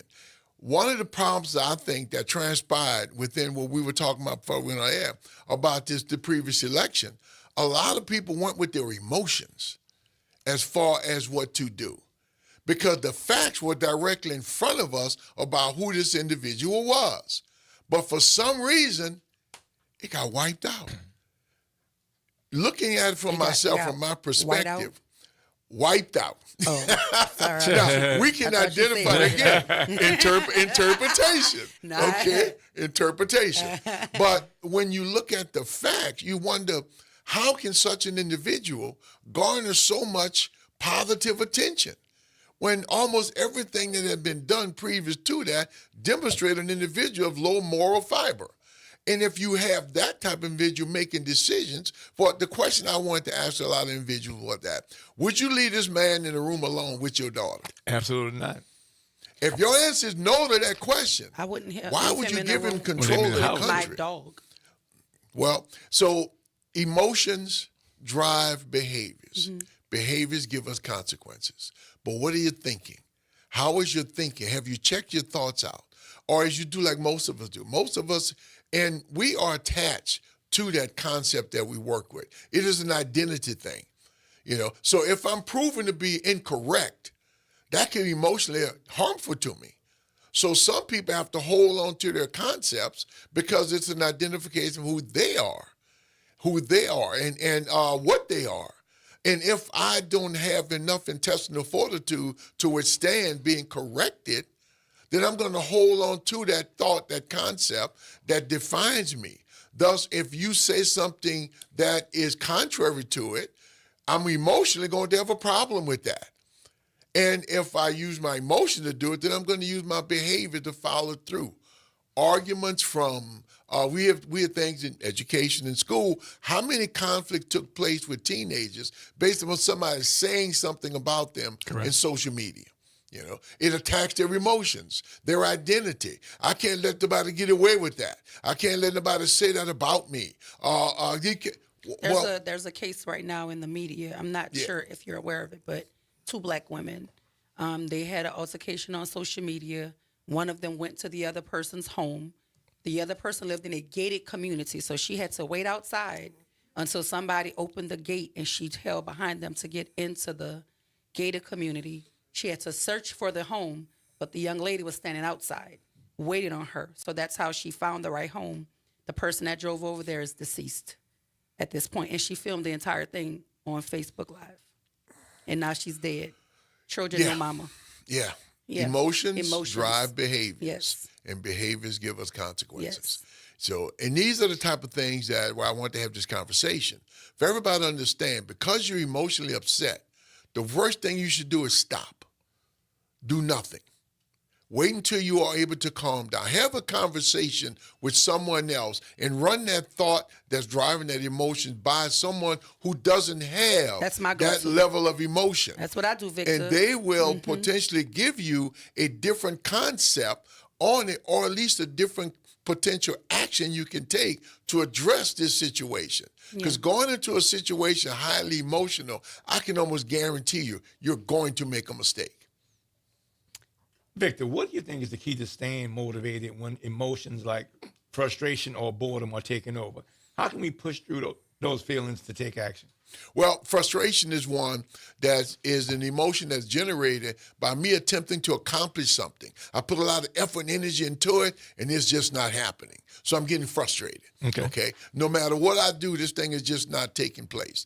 Boredom is a whole different issue. Boredom is an issue where an individual doesn't feel stimulated by some external factor, person, or thing. Recommendation for boredom is to find some activity. Find something that you can do that's beneficial to you. Also consider the stuff that you have, because some people get bored because they get accustomed to wonderful stuff. If you have been around wonderful things for a long period of time, they no longer have their luster. You know, when you buy that brand new car, you're washing it, every week. I've got to be good to car. Wait about 2 years. Might get washed once a month. Same car. The thrill is gone? The thrill is gone, because we have now become accustomed to this particular thing. Again, frustration, if that is an issue that you're feeling based upon the fact that you can't overcome or accomplish this task, maybe take a look at the tools you're using to accomplish the task. Maybe they're incorrect tools. Maybe you need to get some assistance with finding different methods of accomplishing this task, because obviously yours is not working. Listen, we're in conversation with Victor Sims, and we're talking about how emotions affect our behaviors. If you have a question for Victor Sims, the number here is 504-582-9422. So on the other side of the break, we will delve into this conversation a lot deeper, because I tell you, every time you come here, I feel like you be coming here trying to talk directly to me, but you think I'll be noticing. But we're going to continue to talk about how emotions are affecting our behaviors right here on WBOK 1230 AM. What New Orleans is talking about. All day long. Right.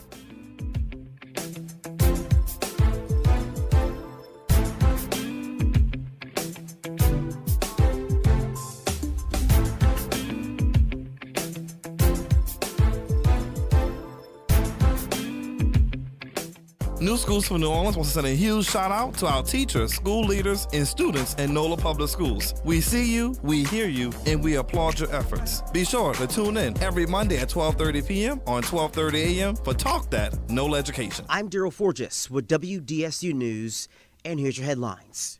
We have a warning for early morning joggers at City Park. New Orleans police say they're looking into an attempted abduction that happened at the park on Sunday. Police say the victim, a woman, narrowly escaped. If you know anything, call Crime Stoppers. You know the number, 504-822-1111. Governor Jeff Landry is addressing reports that he could be the next person appointed to Trump's administration. Landry said he was one of the top 3 candidates on a short list to be Attorney General. The governor did not address who else was on the list, but says as of now, he won't be joining the Trump administration. All right, so the price you pay for entertainment and news could go up in the state of Louisiana. That's because the government wants to tax digital products as part of the tax overhaul proposal. House Bill 8 moved forward yesterday. It says that subscription services like Netflix, Hulu, and even bundled entertainment services could be taxed. Newspaper subscriptions and even video conference platforms like Zoom also fall under this proposal. The full House will now debate the proposal, which does not include telehealth services. Now, one lawmaker also introduced a plan to make sports betting more expensive. A 51% tax on electronic sports betting instead of 15%. The bill moves to committee now. If it does become law, Louisiana will have one of the highest sports betting taxes in the country. The special session continues today. I'm Daryl Forges, and that's your headlines for WBOK. NOLA Public Schools' main round enrollment for kindergarten through 12th grade is now open. With 73 schools available through the NOLA Public Schools Common Application Process, or NCAP, finding the right school fit for your family is easier than ever. List up to 12 choices to maximize your chances and apply by January 24th. We're all in, and we hope you are too. Apply today at enrollnolaps.com. That's enrollnolaps.com. WBOK and LCMC Health are proud to present the Keeping You Well Cafe, 60 minutes of LCMC Health, where doctors speak directly to the people of New Orleans. LCMC Health is committed to improving the quality of health care in the New Orleans area, the Gulf South, and beyond. The Keeping You Well Cafe is another way for LCMC Health to engage with the community. Over the next few months, LCMC Health will join WBOK and local businesses to answer your health and wellness questions. Through this partnership, LCMC Health will provide resources to the community, including subject matter experts from the hospitals that will share expertise on health concerns and wellness practices to help you live your best life. Tune in to WBOK during the last hour of the reality check, or catch us at lcmchealth.org and follow us on social media. The National World War II Museum. Located in the Warehouse District of New Orleans, the National World War II Museum tells the story of America's experience in the war that changed the world, why it was fought, how it was won, and what it means today. Visit them online at www.nationalww2museum.org for time tickets and safety information. The New Orleans Jazz and Heritage Foundation is the nonprofit organization that owns the New Orleans Jazz and Heritage Festival presented by Shell. With the funds generated from Jazz Fest, the foundation invests in Louisiana communities through economic development, cultural enrichment, and free educational programs. To learn more about the New Orleans Jazz and Heritage Foundation, please visit us at www.jazzandheritage.org. Hello, I'm Gary Clark. Please tune in to Dr. Clark 101, The Living Classroom, which is broadcasted weekly every Wednesday at 12:30 p.m. on WBOK 12:30 a.m. on your dial. And as always, it's been a pleasure. Making a difference in the community. WBOK 12:30 a.m. Good morning, Wake Up. The Good Morning Show. Good morning. On WBOK 12:30 a.m.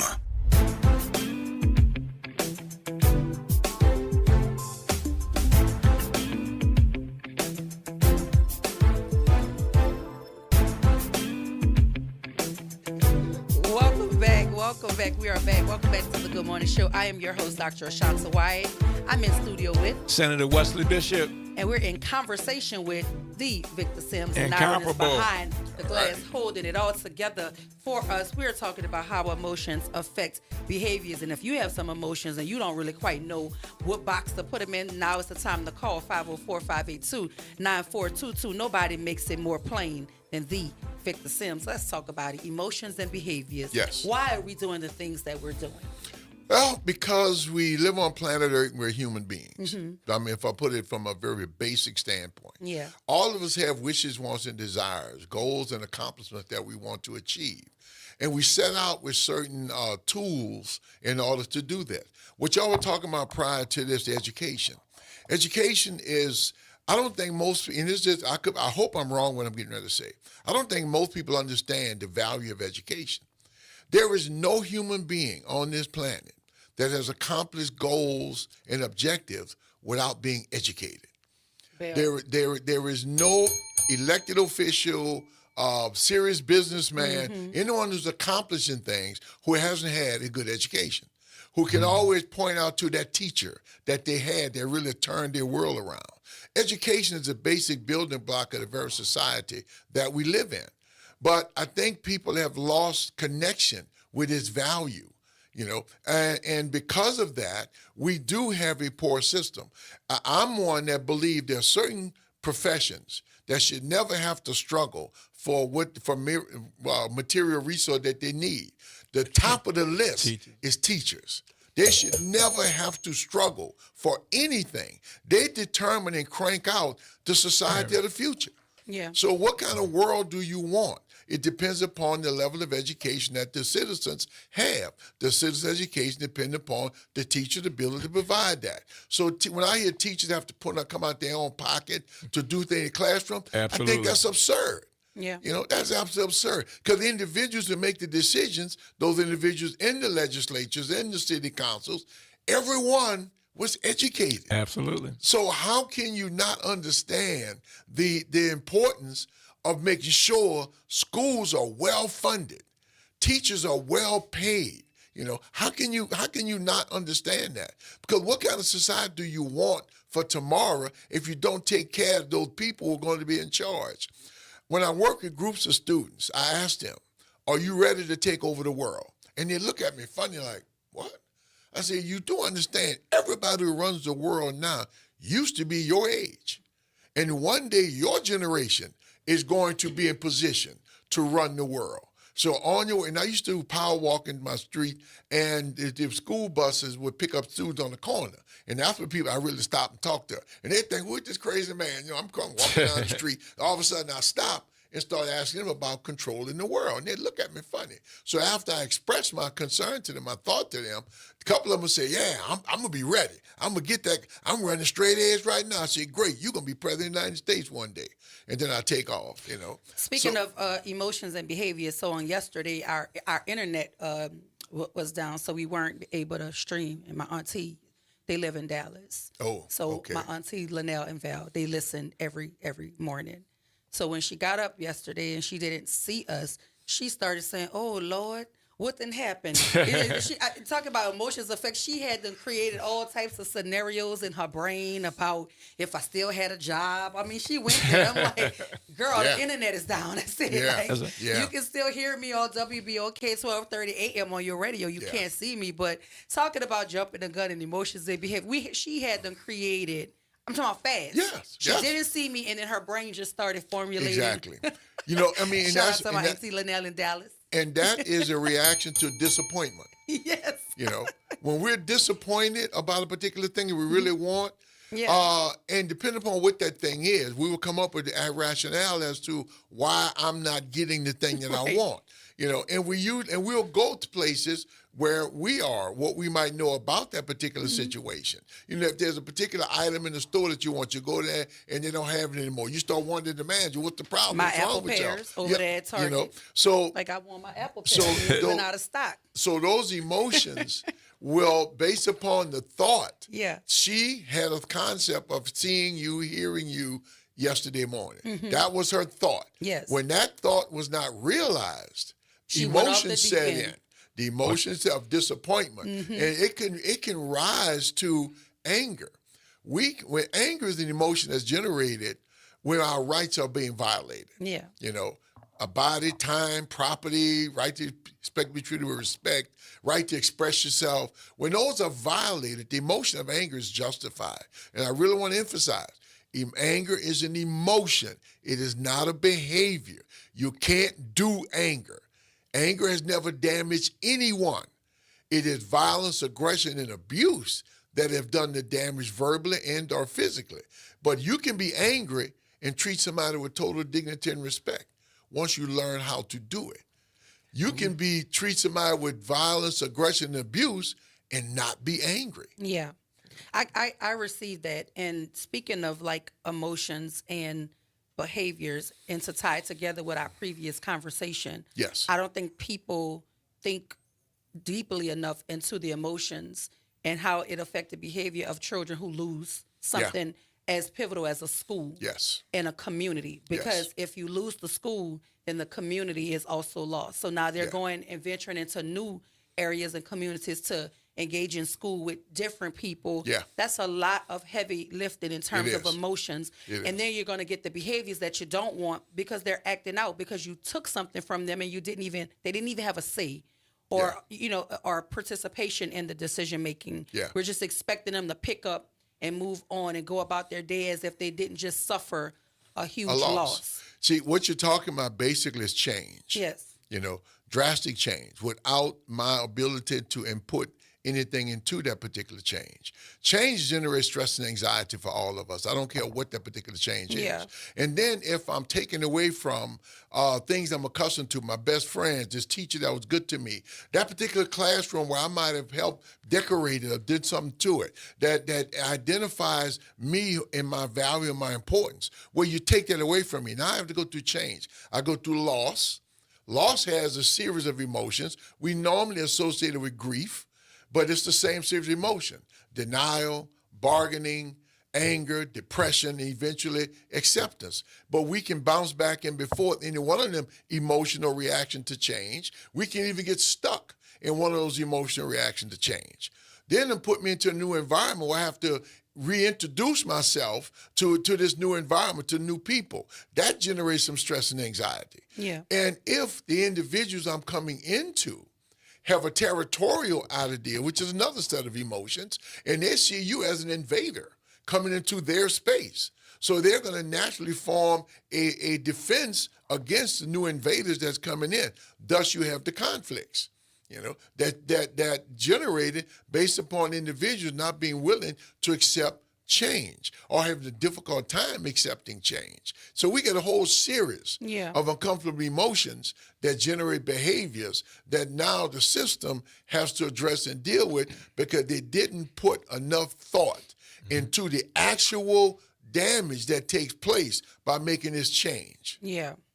Victor, in your opinion, how can someone train themselves to stay motivated even when faced with negative emotions or setbacks? Well, first thing you do is understanding where them negative emotions are coming from. Technically, emotions are never good or bad, negative or positive. Okay. They are emotions, which are a reaction to environments. So if I am filled with what I call uncomfortable emotions, anger, frustration, disappointment, I need to figure out where that's coming from. Is it coming from the fact that I have expectations that have not been addressed? Or is it coming from the fact that the reality that the world is not spinning as I want it to? Because if it's because the world is not spinning as I want it to, then I am my problem. My difficulty with accepting an adjustment and a change within my world. And now, if it's the fact that I have been mistreated, that's a whole nother set of worms. Because then I need to figure out what steps can I take to address this particular situation that's taking place. Then how do I address it? So I have to plan it out. I have to think, not just let my frustration or my disappointment guide my behavior. Because when that happens, individuals who have the power, if let's say I approach, we mentioned this morning, the Bessie board. If I approach the Bessie board with my frustration and my anger, and I go in there and I'm really spouting out how much do you think that's going to actually impact those individuals on that board? Or are they going to look at me as just an out of control, angry person who's frustrated because I didn't get what I wanted? But if I address this particular body calmly, appropriately, directly, with facts and figures to support my conversation, I have a much better chance of being heard. That still doesn't mean they're going to go along Different with set what I of want. consequences. Yeah, that still doesn't mean them giving them what, but at least they hear me and they can at least process the information. So when I'm full of strong emotions, I have to be very cautious on what I do, because once I act, now there's consequences. And the nasty thing about consequences, they never left up to us. We always give that power over to somebody else when I act out and violate some form of social or organizational setup. So what advice would you give people, especially in the wake of this election, right? Because there's been a rise in conflict already in terms of people kind of putting the president-elect's victory in the faces of people who supported Kamala Harris.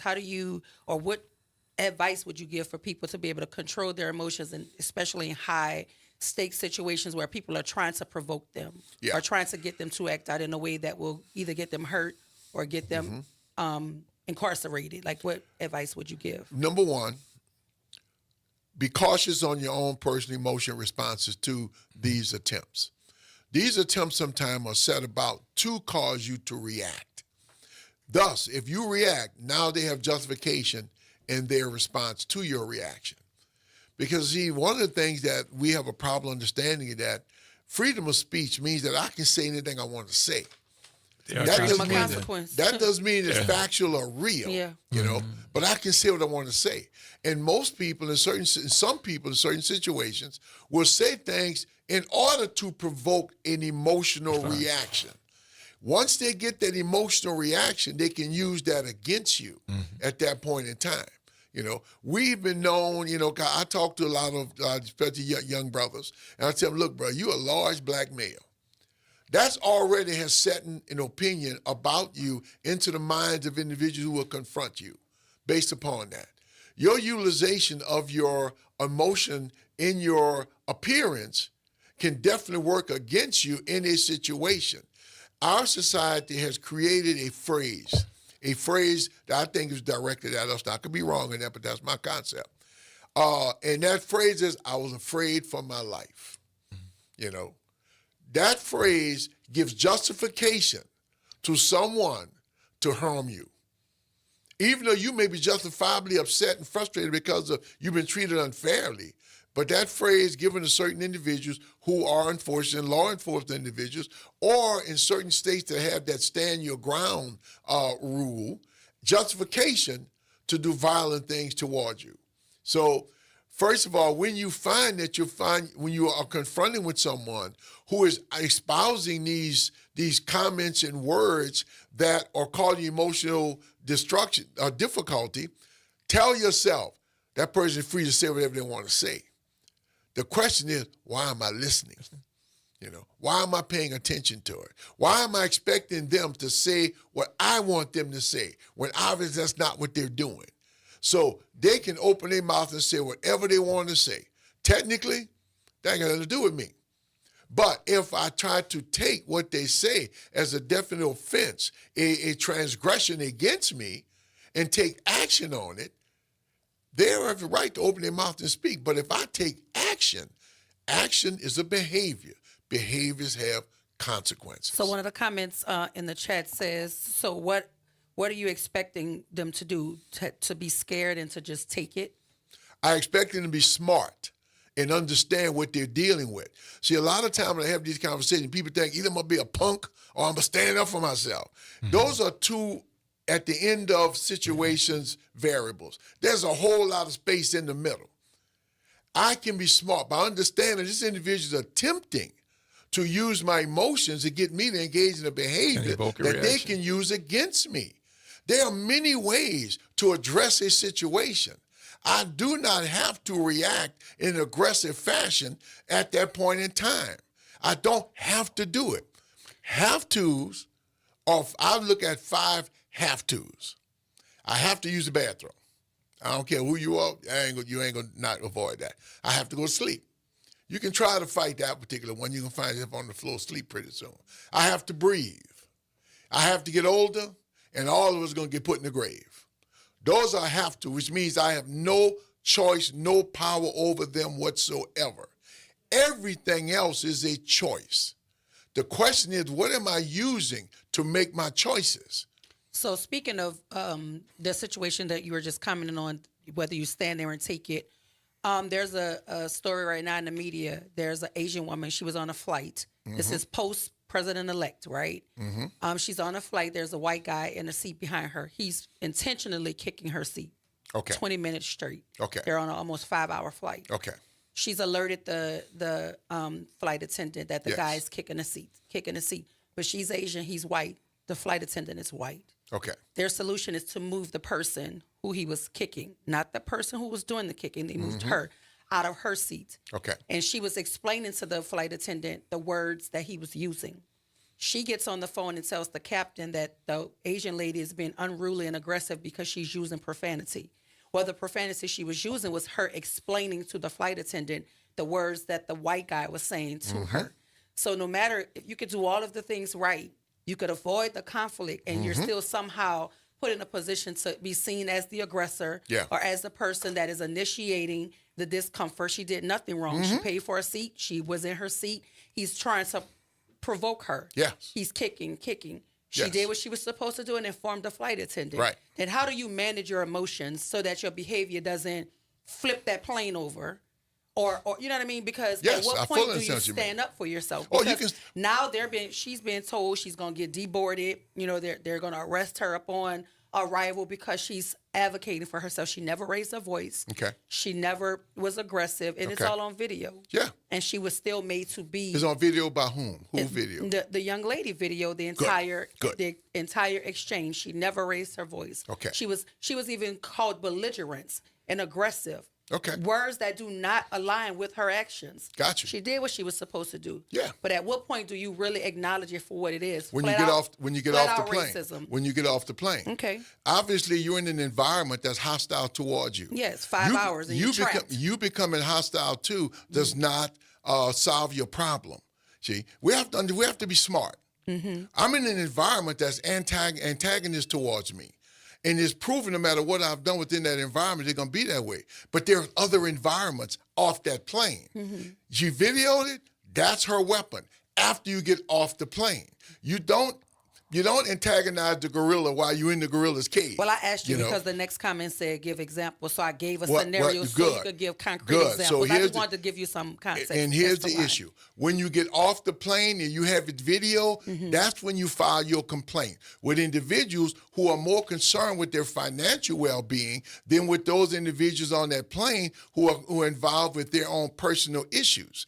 There are people above them. That's who you go to.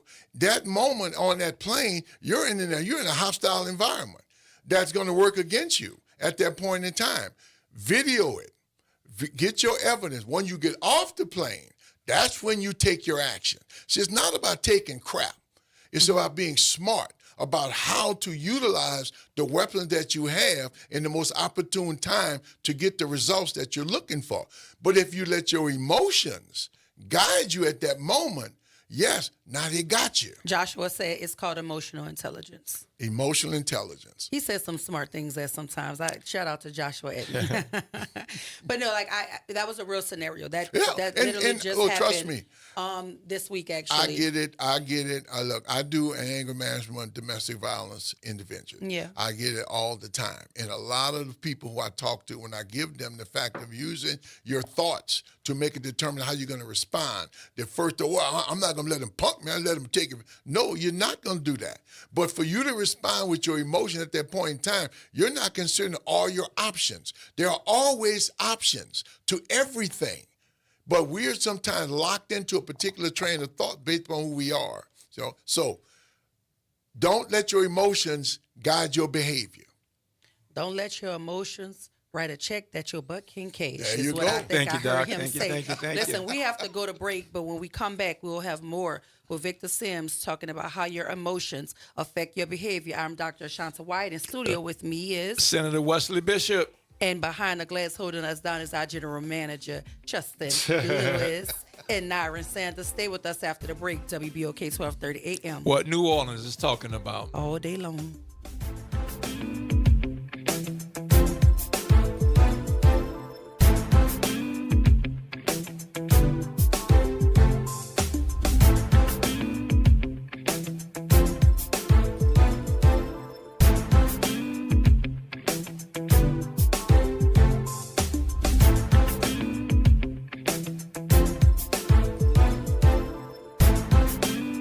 This is your news update for WBOK 1230 AM from WDSU.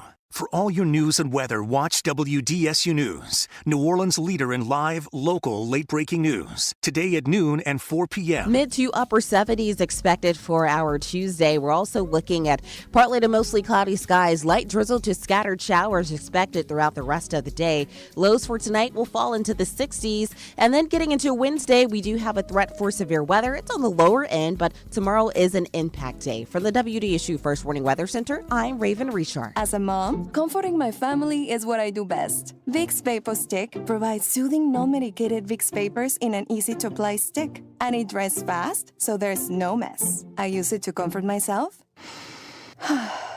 and my family. Thanks, Mom. Vicks Vapo Stick, soothing comfort for the whole family. And when you need more comfort for yourself, try Vicks Vapo Shower Max for steamy Vicks Vapors. Use as directed. Vapo Stick for use ages 4 and up. Vapo Shower Max use for adults only. Welcome to Chemical of the Month, a service of the community scientist and Rise St. James. This month, we're focusing on lead, a heavy metal that's dense, soft, and poses serious health risks. In Cancer Alley, lead exposure from industrial emissions or contaminated soil can significantly increase cancer risks and other health problems. Stay informed and protect your health. For more information, visit risestjames.org. Hi, this is Arnie Filko. Let's elevate every Tuesday through Thursday from 6 to 7 o'clock p.m. as we discuss the community, the country, and the world, from politics to current events to sports. We look forward to your input and continuing the quality programming on your community station, WBOK. Join Carrie and I every Tuesday through Thursday, 6 to 7 o'clock p.m. on Elevated Conversations, the Arnie and Carrie Show. See you soon. Visit DePaul's new Algiers Health Center at 2801 General de Gaulle Drive to receive primary and preventive care for both adults and children. Services also include behavioral health, imaging, and on-site pharmacy, vision, Medicaid enrollment assistance, and more. For appointments, visit DePaulCommunityHealthCenters.org or call 504-207-3060. Welcome to Liberty Bank and Trust, where your financial journey transforms communities. Since 1972, our customized banking solutions power your dreams and fuel your community growth. Every dollar you invest with us circles back to empower more people, ensuring opportunities for generations. Join us at Liberty Bank. Together, we empower possibility. Visit libertybank.net to start banking with purpose. Liberty Bank, there's freedom here. Hey everybody, it's Kimber White Dupree. And it's Graylin Bryant Banks from the front porch. We're coming up next. Good morning, Wake Up. The Good Morning Show. Good morning. On WBOK 1230 AM.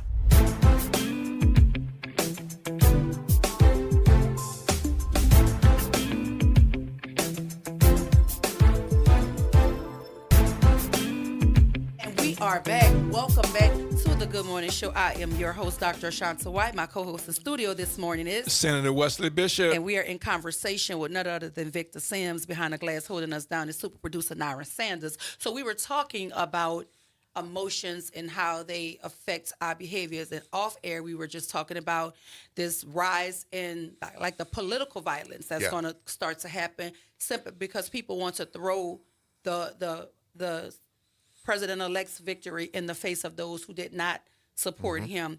And I was saying that I think those sorts of acts will only escalate because they feel emboldened by their commander-in-chief. They feel emboldened by the rhetoric, of the far right. They are emboldened. And I think emotions and behaviors will be a conversation you'll probably be having for the next 4 years. I think we'll be having this conversation quite often because I believe that our country became disturbed when a change occurred, a major change occurred. A black man ended up in the White House. Previous to that, the status quo was always a white male. That's the status quo. That's what this country had become accustomed to, used to. Remember, we've talked about change generates stress and anxiety? Yes. That was a major change. The groups that attacked the Capitol on January 6th. The insurrectionists. The Proud Boys and the Oath Keepers were formed after a black man entered into the White House. Because the nation became very concerned with the fact that change was coming. This was a major change that some people initially felt comfortable with because they both identified that we might have crossed a barrier. In actuality, we did cross a barrier that some people didn't know deep down inside they really did not want crossed. So, and we've used the term often, ignorance. And I use that term very deliberately based upon this Webster definition, a basic lack of knowledge, a lack of intelligence. So when this change occurred, some individuals who are locked into their own territorialism, like America belongs to certain people, that's a territorial issue. And you can look in the woods, and if you go into certain places, when dogs pee on trees, that's their territory. And if you step into their territory, you have hell to pay. America had a violation of its norm and rose up an individual who had the intention on returning it to the status quo, which was generated by ignorance in the first place. And Victor, along those same lines, would you suggest that one, in having the Vice President Kamala Harris be the standard bearer and having the choice between Donald Trump and Kamala Harris, going back to that time for those individuals who thought we as a country had leaped over some great divide and done something that was fantastic, but then we're reminded, well, wait a second, we've had Obama, now we have the possibility of Vice President Harris. And she had 2 sins. She was 1 sin. You know, 2 was she was black. You know, those were 2 sins against her. We can look at the previous female that attempted to run for president. Hillary Clinton. My opinion, purely my opinion, I thought was the most qualified person ever try to run for president. Yeah. This individual had been in the White House for 8 years, had been a Secretary of State, First Lady, meets around the world, had been a United States Senator, understood legislative processes, the most qualified person, and got beat. You know, and my thought, because America wasn't ready for a female. How many males, I've heard a number of males say, I watched a interview, I think Kamala went into a barbershop. Correct. And the head of the barbershop was saying, I don't know if a woman can run the country. And then he said, he had a paradigm shift on TV. He said, well, my wife runs my house. And you saw him hesitate. Mm-hmm. And he said, well, if my wife runs my house, I guess a woman can run the country. See, he had a concept he's working with that woman can't do certain things. How long has that been in this country? Women have to fight. Women have to fight for the right to vote. Victor, we know that's true. And even going one step forward, even white women, you know, when we take a look, we look back at now at those votes, white women making a decision, well, I can't cast a vote for Kamala Harris. You know, so it's so unfortunate to hear that as we try and diagnose and put this piece together. So is it driven by an emotion that's driven by a thought? And that thought has not been proven. We have to prove the stuff that we're telling ourselves. But to prove it means I got to challenge myself, which means I got to make a determination whether I'm right or wrong. How many people willingly are willing to acknowledge I was wrong? Not many people. Most people were trying to hold on to that concept that they're working with because there's some identification of who they are. But to admit that you made a mistake is an intelligent thing to do. And remember, we're talking about ignorance. So ignorant people never acknowledge making a mistake. Have you ever heard the president-elect apologize? Never. Despite all the things that he said, he can't, because it's an acknowledgement that he is flawed. He can't acknowledge that. If you're a human being living on planet Earth, you're flawed. That's just basic issue. The question is, do you know where you're flawed? Do you know where them thoughts you got coming from? Do you ever challenge those thoughts? Remember, that drive your emotions, that drive your behavior. If we don't do that, we're going to continue to make some major, major mistakes. You know, not that we can't avoid them, by acknowledging, you know, I changed my thought about that. We have a word for a paradigm shift. You know, that all of a sudden I made a total change based upon the facts and the reality. Some individuals won't do that because they find themselves personally attached to their thoughts, and their thoughts validate them as being valuable and important individuals. But if I challenge that thought and recognize that I can make a change in it, one of the fascinating things that occurred during this election cycle and over the past 4 years is how certain individuals alter their concepts right in front of you. And it's like they're not challenged about that. Speaking of altering concepts, so there's a huge Latino population that's having like a epiphany about their vote. Yeah. Because the president-elect has come out and said that on day one, he's going to do a mass deportation. He's ending the birthright claim. Yeah. And you and I were talking off air about the SAR that Donald Trump is inevitably going to put over the border situation. That's what he's believing anyway. Yeah. And he was being interviewed, and the journalist asked him, well, speaking of the mass deportations, how do you think that's going to affect the separation of families? Do y'all have a resolution or a solution for that? And he very calmly said, yes, families can be deported together. And the thing that got me about that, the calmness. Yes. He was just as calm and direct and said it. But I was talking about that to talk about how the Latino population who voted for their own deportation is what I'm saying. Yes. Now you have some of the paradigm shift. Yeah. Now they're Monday morning quarterbacking this thing saying, wait a minute, hold up, what do we do?